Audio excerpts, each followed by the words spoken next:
Баршаңызға ассалаумағалейкум. Алдарыңызда қытайлық 2024 жылғы Kia Seltos 6000 км шақырымды артта қалдырып, алғашқы тек тексеруіме, яғни алғашқы май ауыстыруыма келдім.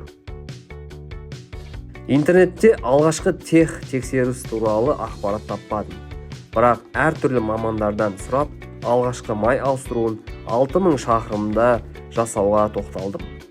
Негізінен өзінің кітапшасында май ауыстыру туралы ақпарат бар.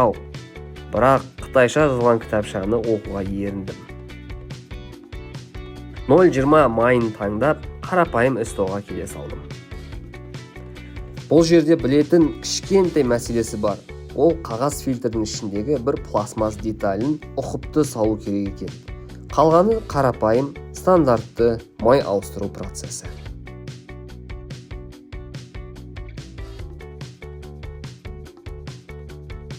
Қорытындылай келе, егер сіз ерінбей кітапшаны оқысаңыз, май ауыстыру туралы ақпарат бар болса, коммент жазып кетіңіз.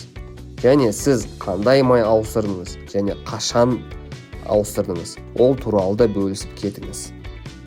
Бұл жолы салонның ішіндегі фильтрді ауыстырмадым. Тек капоттың астындағы ауа фильтрін ауыстырдым. Май тура 3,5 литр кетеді екен.